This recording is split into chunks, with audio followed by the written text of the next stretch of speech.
जय हिमालय, जय भारत। मैं जर्नलिस्ट डॉक्टर हरीश लखेड़ा इस बार नई कड़ी के साथ हिमालय लोक चैनल में आपके सामने उपस्थित हूँ। जब तक मैं कहानी को आगे बढ़ाऊं तब तक इस चैनल को लाइक और सब्सक्राइब अवश्य कर दीजिए। दोस्तों, इस बार मैं आपके लिए उत्तराखंड के गढ़वाल मंडल के बीरूं से गठित गढ़वाल राइफल रेजिमेंट को लेकर जानकारी दे रहा हूं। यह रेजिमेंट भारतीय सेना में सबसे अधिक वीरता पुरस्कार जीतने वाली रेजिमेंट है, इसलिए इसे भारतीय सेना की वीरता पुरस्कार पाने वाली रेजिमेंट का घर भी कहा जाता है। इस रेजिमेंट का गठन 4 नवंबर 1887 को हुआ था। सबसे पहला विक्टोरिया क्रॉस जीतने का गौरव भी गढ़वाल रेजिमेंट को जाता है और इस रेजिमेंट के योद्धा दरबान सिंह नेगी को यह पुरस्कार मिला था। अगस्त 1914-15 के दौरान प्रथम विश्व युद्ध में गढ़वाल रेजिमेंट ने 3 विक्टोरिया क्रॉस जीते थे। इनमें से 2 गढ़वाली और 1 अंग्रेज थे। ब्रिटिश सरकार ने इसे रेजिमेंट को रॉयल के खिताब से सम्मानित किया था। इनसे पहले अफगान युद्ध के दौरान गढ़वाली वीर सूबेदार बलभद्र सिंह को उनके शौर्य के लिए 1879 में ऑर्डर ऑफ मेरिट यानी ऑर्डर ऑफ ब्रिटिश इंडिया और सर्वोच्च सैनिक के पदक से सम्मानित किया गया था। तब वे फील्ड मार्शल रॉबर्ट के एडीसी थे। यह भी जानने लायक है कि गढ़वाल राइफल्स को भारतीय सेना की सबसे सीमित इलाके से बनने वाली रेजिमेंट भी कहा जाता है, क्योंकि इसमें गढ़वाल के नौजवान ही भर्ती होते हैं। इस रेजिमेंट ने अपने शौर्य से अंग्रेजों को अपना इतना प्रशंसक बना लिया था कि पहले विश्व युद्ध में इस रेजिमेंट के नायक दरबान सिंह नेगी को विक्टोरिया क्रॉस देने के लिए ब्रिटेन के सम्राट जॉर्ज पंचम खुद फ्रांस के युद्ध के मैदान में आए थे। इस रेजिमेंट ने 1962 में अरुणाचल प्रदेश की सीमा पर चीनियों के दांत खट्टे कर दिए थे। तब इस लड़ाई में मात्र 3 गढ़वाली वीरों ने 300 चीनी सैनिकों को मार डाला था। राइफलमैन जसवंत सिंह को मरणोपरांत महावीर चक्र मिला और नूरा नाग को तब से जसवंत सिंह गढ़ के नाम से जाना जाता है। पाकिस्तान को भी इस रेजिमेंट ने खूब सबक सिखाया। करगिल युद्ध में 18 गढ़वाल राइफल्स के वीरों ने बहादुरी का परिचय देते हुए द्रास रेजिमेंट की दुर्गम चोटियों पर कब्जा कर लिया था। इसके बाद 22 जून 1999 को इस बटालियन ने पॉइंट 4700 से जंक्शन पॉइंट तक की सभी चौकियों पर कब्जा कर लिया। गढ़वाली जितने वीर हैं उतने ही सहृदय भी। वे स्वभाव से धार्मिक हैं। उनमें करुणा, दया व मानवता के गुण संस्कार वचन से भरे होते हैं। यही कारण है कि वीर चंद्र सिंह गढ़वाली के नेतृत्व में इस पलटन के जवानों ने 1930 में पेशावर में निहत्थे अहिंसक प्रदर्शनकारी पठानों पर गोली चलाने से इनकार कर दिया था। यह घटना पेशावर के किस्सा खानी बाजार की है। 23 अप्रैल 1930 को सीमांत गांधी यानी खान अब्दुल गफ्फार खान के नेतृत्व में सत्याग्रहियों पर अंग्रेजों ने फायरिंग शुरू कर दी थी। जब अंग्रेज अफसरों ने गढ़वाल राइफल्स को इस हत्याकांड में शामिल होने का आदेश दिया था तो वीर चंद्र सिंह गढ़वाली के नेतृत्व में उन्होंने इनकार कर दिया था। अंग्रेजों ने 67 गढ़वाली जवानों का कोर्ट मार्शल किया और कड़ी सजा भी दी। इस घटना ने पूरे देश में तूफान खड़ा कर दिया था। तब एक अंग्रेज अफसर ने लिखा था कि शायद ही किसी भारतीय रेजिमेंट ने विश्व युद्ध में इतना नाम कमाया जितना गढ़वाल राइफल्स ने। परंतु इस रेजिमेंट की हुक्म हुदूली ने पूरे देश को हिला दिया है। कुछ के मन में डर है और कुछ के मन में जीत की खुशी। चरित्र की इस दृढ़ता को गढ़वाल राइफल्स के हर सैनिक में देखा जा सकता है। यही कारण है कि देश की आजादी के लिए लड़ रहे नेताजी सुभाष चंद्र बोस की आजाद हिंद फौज में भी सबसे अधिक गढ़वाली वीर थे।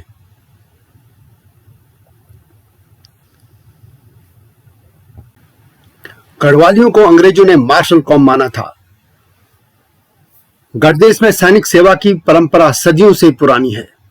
महाभारत के युद्ध में भी गढ़वाली वीरों ने पांडवों व कौरवों के पक्ष में युद्ध लड़ा था। दिल्ली के क्रूर, लुटेरे व धर्मांध मुस्लिम शासक भी गढ़वाल को कभी हरा नहीं पाए। उल्टा रानी कर्णावती ने तो मुगल सेना की नाक काटकर उन्हें वापस भेज दिया था। राक्षस और नरपिचास जैसे तैमूर लंग को भी गढ़वालियों ने मार भगाया था। वह हरिद्वार से उसे वापस लौटना पड़ा था। गोरखों ने भी गढ़वाल पर धोखे से फतह हासिल की थी। जब गढ़वाल भूकंप की मार से जूझ रहा था और उस भूकंप में मात्र 20% लोग ही बच पाए थे, और इस भूकंप से पहले गढ़वाल में भयंकर अकाल पड़ा था। इसके अलावा गढ़ नरेश पवानों के तब के वंशज बहुत अयोग्य थे और उनके मंत्री आपस में लड़ रहे थे। इन तमाम कारणों का फायदा उठाकर गोरखों को अल्मोड़ा का जयचंद हर्षदेव जोशी गढ़वाल पर आक्रमण करने के लिए लाया था, और उस मीर जाफर के कहने के बुलाए के बाद गोरखों ने गढ़वाल को भी फतह कर दिया था और कुमाऊं को पहले ही हर्षदेव जोशी के कहने पर अपने कब्जे में ले चुके थे। इस तरह धोखेबाजी के कारण गढ़वाल कुछ समय के लिए गोरखों के शासन में रहा, अन्यथा वो कभी भी किसी भी शासकों के गुलाम नहीं रहे। बहरहाल अंग्रेजों ने प्रारंभ में गढ़वाली नौजवानों को गोरखा राइफल्स और फिर कुमाऊं रेजिमेंट का हिस्सा बनाया, लेकिन सन 1887 में field marshal sir F.S. Robert ने गढ़वालियों की वीरता से प्रभावित होकर उनकी अलग रेजिमेंट बनाई। पहले विश्व युद्ध में गढ़वाल राइफल्स ने 3 विक्टोरिया क्रॉस जीतने के साथ ही 721 गढ़वाली वीर फ्रांस की भूमि पर वीरगति को प्राप्त हुए थे। इसी तरह 1962 में अरुणाचल प्रदेश में सेला में मोर्चाबंदी कर बैठी भारतीय सेना से थोड़ा आगे नोरारांग में 4थी गढ़वाल राइफल्स तैनात थी। 17 नवंबर को लांस नायक त्रिलोक सिंह नेगी और गोपाल सिंह गुसाई के साथ मात्र 22 साल के राइफलमैन जसवंत सिंह ने चीनी सेना की मशीन गन पोस्ट पर हमला करके 5 चीनियों को मारकर हथियार कब्जा कर लिए थे। लेकिन इसमें लांस नायक त्रिलोक सिंह नेगी की वीरगति प्राप्त हुई।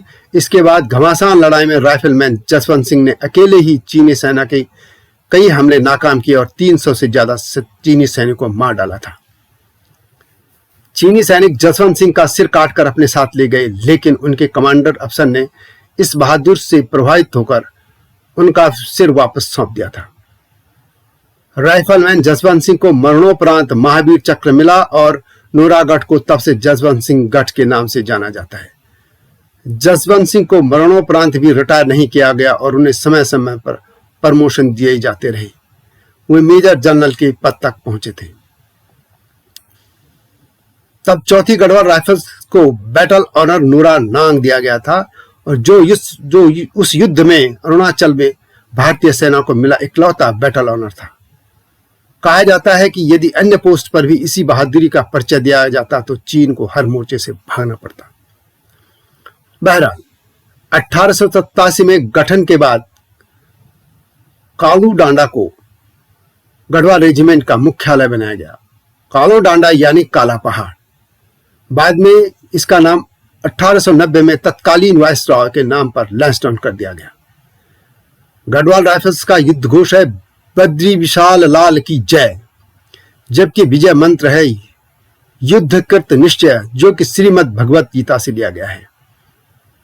हर गढ़वाली सैनिक स्वभाव से ही धर्म पर आस्था रखने वाला होता है, और गढ़वाल राइफल्स की हर यूनिट में शाम को आरती का जो आयोजन होता है उसमें हर गढ़वाली सैनिक की कोशिश रहती है कि वह उसमें शामिल हो। अब इस रेजिमेंट के गठन की कहानी आपको बताता हूं। अंग्रेज अफगान युद्ध में गढ़वाली वीर सूबेदार बलभद्र सिंह के अद्वितीय साहस और वीरता को देखते हुए तत्कालीन commander in chief field marshal sir SF Robert ने कहा था कि एक कौम जो बलभद्र जैसा आदमी पैदा कर सकती है, उनकी अपनी अलग बटालियन होनी ही चाहिए। कहा जाता है कि अफगान युद्ध में वीरता के लिए 1800 1879 में ऑर्डर ऑफ मेरिट से सम्मानित बलभद्र सिंह ने ही कमांडर इन चीफ को अलग से गढ़वाली रेजिमेंट बनाने के लिए प्रोत्साहित किया था। इस पर उन्होंने एक प्रस्ताव तत्कालीन वायसराय लॉर्ड डफरिन के पास भेजा। जनवरी 1886 में फील्ड मार्शल रॉबर्ट ने अलग गढ़वाल रेजिमेंट बनाने के लिए अनुमोदन में लिखा था, ये लोग एक उच्च योद्धा जाति के होंगे। वर्तमान में 5वीं गोरखा में बहुत सारे गढ़वाली हैं जिन्होंने बार बार अपनी बहादुरी और वफादारी को साबित किया है और उनके अधिकारियों ने इसे स्वीकार किया है कि गढ़वाली शारीरिक सौष्ठव और वीरता में विशुद्ध गोरखाओं के समान है। दूसरी गोरखा रेजिमेंट में गढ़वाली सैनिकों को उत्तम सैनिकों में गिना जाता है और सभी अधिकारी जो इस जाति को जानते हैं उनकी उच्च सैन्य योग्यता के गुणगान करते हैं। इसके बाद अप्रैल 1887 में दूसरी बटालियन तीसरी गोरखा रेजिमेंट की स्थापना के आदेश दिए गए, जिसमें 6 कंपनियां गढ़वालियों की और 2 कंपनियां गोरखाओं की थी। 5 मई 1887 को चौथी गोरखा के lieutenant colonel EP man Warring ने कुमाऊं के अल्मोड़ा में पहली गढ़वाली बटालियन का गठन किया और 4 नवंबर 1887 को बटालियन गढ़वाल क्षेत्र में कालो डांडा पहुंची थी। यह कालो डांडा इसलिए कहा जाता है कि वहां पे बरसात के दिनों में इतना कुएड़ी, जिसको कोहरा कहते हैं, बादल से घना रहता है कि पूरा काला पहाड़ जैसा दिखता है। घने बांज बुरांस के जंगलों से यह क्षेत्र भरा पड़ा है। बाद में यह तत्कालीन वायसराय के नाम पर लैसडॉन कहने जाने लगा था। इस तरह 1891 में 2-3 गोरखा रेजिमेंट की 2 कंपनियों से एक नई गोरखा पलटन खड़ी की गई और शेष बटालियन का पुनः नया नाम बंगाल इन्फेंट्री की 39वीं गढ़वाल रेजिमेंट रखा गया। इनके बैच से गोरखाओं की खुखरी को हटाकर उसके स्थान पर फोनिक्स यानी बाज को दिया गया, जिसने गढ़वाल राइफल्स को एक अलग विशेष रेजिमेंट होने की पहचान दी। 1891 में फोनिक्स का स्थान माल्टीज क्रॉस ने लिया, जिस पर द गढ़वाल राइफल अंकित था तथा बैच के ऊपर पंचक फैलाए बाज था। यह पक्षी शुभ माना जाता था और गढ़वालियों की सेना में अपनी पहचान का शुभारंभ इस तरह हुआ। इस रेजिमेंट के जवान शुरू से ही हरी जैकेट पहनते थे, परंतु 1892 में आधिकारिक तौर पर इसे राइफल्स की उपाधि मिली। तब इसका नाम 39वीं the Garhwal rifles regiment of Bangla infantry रखा गया। दोस्तों, मेरे पास retired lieutenant colonel doctor Achalanand Jakhmola ji का एक लेख है।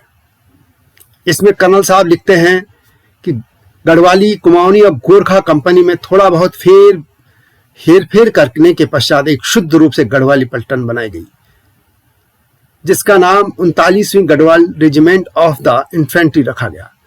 इस रेजिमेंट की एक टुकड़ी को 1890 में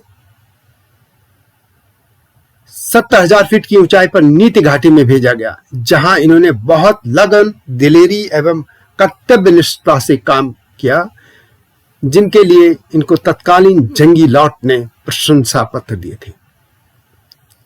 इसके बाद 5 नवंबर 1890 में इस रेजिमेंट की 6 कंपनियों को चिन हिल्स यानी बर्मा में सीमा सुरक्षा हेतु भेजा गया।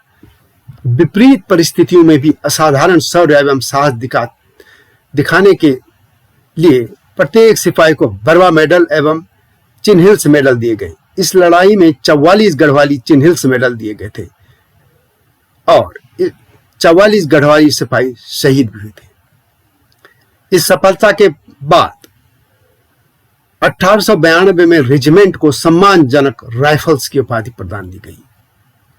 धन सिंह बिष्ट तथा जगत सिंह रावत की वीरता विशेष उल्लेखनीय रही, जिसके वास्ते उन्हें विशेष पदवी से अभिनंदित किया गया।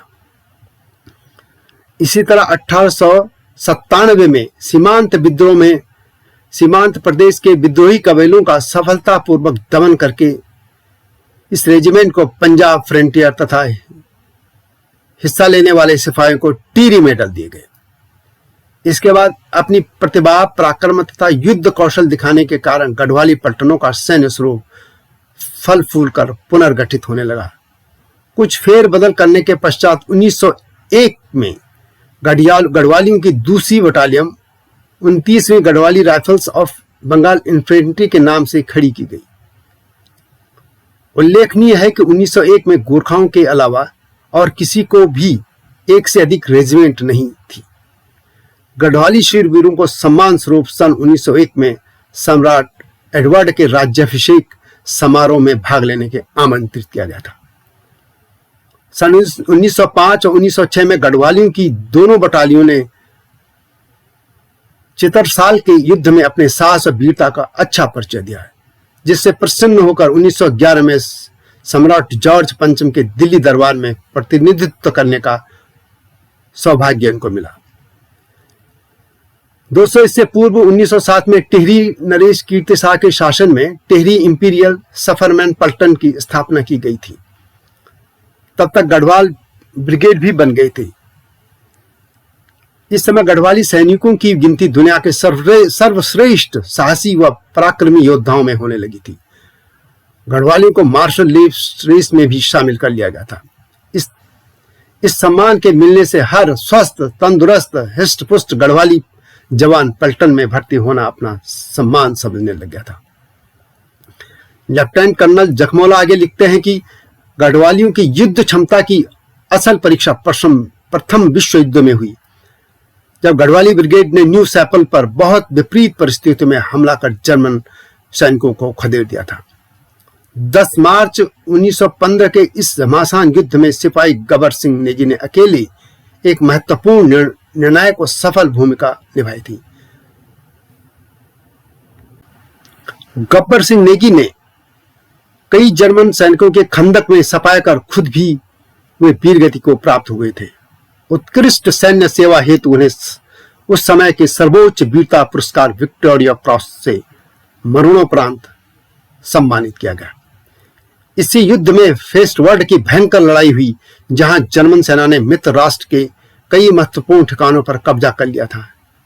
यहां पहले गढ़वाल बटालियन ने छापामार तरीके से ठिकाने वापस लिए वह भारी संख्या में जर्मन सैनिकों को बंदी बनाया था। इस विजय में ब्रिटेन को मिली और इस संघर्ष में नायक दरबान सिंह नेगी को अद्भुत रणकुशलता, वीरत्व और साहस दिखाने के वास्ते ब्रिटेन के सम्राट ने उन्हें युद्ध भूमि में ही सर्वोच्च पुरस्कार विक्टोरिया क्रॉस से अलंकृत कर गढ़वालियों का सम्मान बढ़ाया था। उस समय विपक्षी जर्मन व फ्रांसीसी सैनिक भी गढ़वाली सैनिकों का लोहा मानने लगे थे। उनकी शूरवीरता तथा दिलेरी की सब जगह चर्चा होती थी।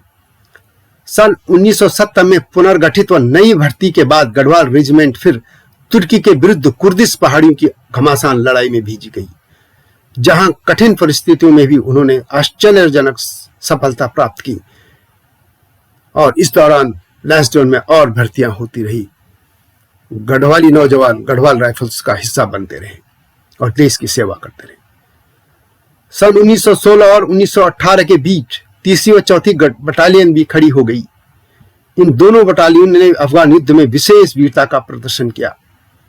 चौथी बटालियन के कमांडर को अद्भुत पराक्रम के लिए मरणोपरांत विक्टोरिया क्रॉस से अलंकृत किया गया। दूसरी बटालियन ने मेसोपोटामिया में तुर्क सेना को घुटने टेकने पर मजबूर कर दिया था और रमादी क्षेत्र पर प्रभुत्व जमा लिया। 2000 तुर्क सेना आत्मसमर्पण के लिए बाध्य कर दी गई थी। गढ़वालियों की पकड़ी गई तुर्की आर्टिलरी गन अभी भी लैंसडाउन संग्रहालय में है। प्रथम विश्व युद्ध में अनुशासन तथा रण कौशल दिखाने के लिए ड्यूक ऑफ कनाट की रॉयल पदवी से गढ़वाल राइफल्स सम्मानित हुई।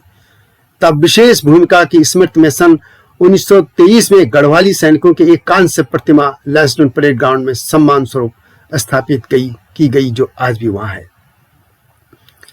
फिर 23 अप्रैल 1930 में गढ़वाली सैन्य इतिहास में एक युगांतकारी घटना घटी, जब नायक चंद्र सिंह गढ़वाली के नेतृत्व में गढ़वाली सिपाहियों ने एक शांति प्रिय तरीके से आंदोलन कर रहे पेशावरी निहत्ते जनसमूह पर गोली चलाने से इनकार कर दिया था। निर्दोष, निरीह, निर्बल वर्ग की रक्षा और जातिगत सम्मान का श्रेष्ठ उदाहरण पेशावर की घटना है। गढ़वालियों का यह आश्चर्यचकित करने वाला साहसिक एवं राष्ट्रवादी प्रदर्शन था, जिसका कालांतर में दूरगामी प्रभाव पड़ा। इस घटना से प्रभावित होकर बाद में हजारों सैनिक आजाद हिंद फौज की तरफ से लड़े। नौसेना में भी विद्रोह की चिंगारी इसी घटना के बाद फूटी। दूसरे विश्व युद्ध के दौरान गढ़वाली सैनिकों की 5 नई बटालियन खड़ी की गई, जिन्होंने पश्चिम एशिया के रेगिस्तानी भूभाग, मलेशिया से बर्मा के घने जंगलों व इटली के उबड़ खाबड़ पठारी इलाकों में घमासान लड़ाई लड़ी व अपनी वीरता व युद्ध कौशल का परिचय दिया। इटली अभियान के दौरान तीसरी बटालियन ने गल्लाबत, इरिस्ट्रिया, कामरिन आदि स्थानों पर विजय प्राप्त की। पहली बटालियन बर्मा, उत्तरी अराकान, नक्याडॉक, दर्रा, बूकीडंड और रामरी आइसलैंड में मोर्चाबंदी की थी। इसी लड़ाई में गढ़वालियों ने गोरिल्ला रणनीति अपनाकर सफलता प्राप्त की थी। इसके लिए इन्हें अनेक सैनिक पदकों से सम्मानित किया गया। टिहरी रियासत की साइपर्स एंड माइनर्स फील्ड कंपनी और 13वीं फ्रंटियर कोर्स अफ्रीका में लीबिया और मिस्र की लड़ाई में शरीक हुई थी। देश की आजादी के बाद गढ़वाल रेजिमेंट में स्काउट, टेरिटोरियल आर्मी, इकोलॉजिकल आदि कई बटालियन मिल गई थी। टिहरी रियासत की सेना भी इसका हिस्सा बनी। आंतरिक सुरक्षा में भी गढ़वाली पठानों ने उल्लेखनीय काम किया है। सन 1948 में कश्मीर संघर्ष के दौरान उड़ी, बारामूला तथा तिथावल से पाकिस्तानियों को खदेड़ बाहर करने में गढ़वाली पठानों ने जिस शौर्य का परिचय दिया, उसके लिए उन्हें 1 महावीर चक्र और 18 वीर चक्र दिए गए, जो अपने आप में एक रिकॉर्ड है। 1962 को चीनियों ने अरुणाचल प्रदेश यानी तत्कालीन नेफा में सीमा पार करके अचानक हमारी फौजी चौकियों पर धावा बोलकर सारे देश को अचंभित कर दिया था। उनको खदेड़ने की जिम्मेदारी 4थी गढ़वाल रेजिमेंट को मिली। गढ़वाली ने उस बर्फानी इलाके में बिना उचित गर्म कपड़ों और उपयुक्त सामग्री के बगैर ही पहले तवांग व फिर नूरानांग आदि दुर्गम स्थानों पर कठोर युद्ध किया। चीनियों द्वारा सेला पर भयंकर आक्रमण को भी गढ़वालियों ने बहुत देर तक रोके रखा। उस समय core commander lieutenant general BM Kaul ने अपनी पुस्तक अनटोल्ड स्टोरी में लिखा है कि जिस बहादुरी से 4थी गढ़वाल वहां लड़ी, बाकी भी ऐसे ही लड़ते तो युद्ध के परिणाम कुछ और ही होते। नायक जसवंत सिंह को असीम वीरता प्रदर्शित करने पर मरणोपरांत महावीर चक्र और बटालियन को 4थी गढ़वाल को नेफा के इस युद्ध में 2 महावीर चक्र, 7 वीरता चक्र और 1 सेना मेडल तथा 1 मेंशन एंड डिस्पेंचस से अलंकृत किया गया। वीरता के ऐसे उदाहरण इतिहास में कम ही मिलते हैं। सन 1965 के भारत पाक युद्ध में फिर गढ़वाली पीछे नहीं रहे। उन्होंने राजस्थान में वीरता के से लड़कर 1 महावीर चक्र व सेना मेडल प्राप्त किया। 4थी बटालियन ने नौशेरा, 5वीं और 6वीं ने पूर्वी क्षेत्र में कई वीरता पदक प्राप्त किए। फिर गढ़वाली सिपाहियों ने श्रीलंका के ऑपरेशन पवन में भी जो बलिदान दिया वो किसी से छिपा नहीं है। जून जुलाई 1999 में करगिल के ऑपरेशन विजय के दौरान गढ़वाली योद्धाओं ने व्यापक रूप से अपनी सैनिक दक्षता, रणकुशलता, साहस, शौर्य, अनुशासन और कर्तव्य परायणता की अप्रतिम मिसाल कायम की। गढ़वाल रेजिमेंट की 4 बटालियन 10वीं, 14वीं, 17वीं और 18वीं इस लड़ाई में शामिल हुई, जिन्होंने इस क्षेत्र में सामरिक दृष्टि से महत्वपूर्ण कई चोटियों व ठिकानों पर दोबारा कब्जा कर अपनी रेजिमेंट का सम्मान बढ़ाया। हर विपरीत हालातों की अनदेखी कर दुश्मन के गोलों की परवाह किए बिना इन सूरवीरों ने अंततः देश को विजय दिलाई। अकेले पौड़ी जिले से ही 28 जवानों ने अपने प्राणों की आहुति करगिल युद्ध में दी। ये देश का दूसरा जिला है जहां सबसे अधिक रणबांकुरों ने अपनी आहुति देश की खातिर दी। आबादी अनुपात में भी ये संख्या बड़ी है। इस लड़ाई में जितने भी गढ़वाली वीरों को वीर चक्र, शौर्य चक्र और सेना मेडल से सम्मानित किया गया था। किसी भी लड़ाकू रेजिमेंट की युद्ध कुशलता बहादुरी का अंदाज प्राप्त वीरता पदक व बलिदानों से लगाया जाता है। भारतीय सेना के अनुपात में गढ़वाल राइफल्स को सर्वाधिक वीरता पदक मिलने का श्रेय है। सबसे अधिक प्राणों की आहुति भी अनुपात की दृष्टि से इन्होंने ही दी है। प्रथम विश्व युद्ध में विक्टोरिया क्रॉस प्राप्त करने के बाद स्वतंत्रता मिलने तक 448 वीरता पदक गढ़वाल रेजिमेंट को मिले। इनमें 4 महावीर चक्र और 35 वीर चक्र भी शामिल थे। यह रेजिमेंट अब तक 30 युद्ध सम्मान और 9 युद्ध क्षेत्र के सम्मान भी प्राप्त कर चुके हैं। और दोस्तों, यह आंकड़ा अभी और बड़ा हो सकता है क्योंकि ये आंकड़े कुछ साल पुराने हैं। बहादुरी, शौर्य, निष्ठा, रण कौशल व बलिदान के लिए विख्यात गढ़वाली सैनिकों ने देश की अखंडता और रक्षा के लिए एक अविस्मरणीय योगदान दिया है। शक्ति का उपासक गढ़वाली वीर जरूरत पड़ने पर दुश्मन के प्राण लेने को तत्पर रहता है, चाहे उसमें उसे अपनी ही बलि क्यों न देनी पड़े। गढ़वाली जाबाजों के त्याग, वीरत्व और बलिदान की गौरवमयी गाथा सदैव स्वर्णाक्षरों में लिखी जाएगी। गढ़वाल रेजिमेंट के इन जवानों को मेरा सैल्यूट। आपको गढ़वाल रेजिमेंट की यह यात्रा गाथा कैसी लगी, हमें अवश्य लिखें। हम हिमालय क्षेत्र की सभी मार्शल कॉम और उनकी रेजिमेंट को लेकर जानकारी देते रहेंगे और आप अपने कमेंट्स हमें अवश्य दें। और जय हिमालय, जय भारत।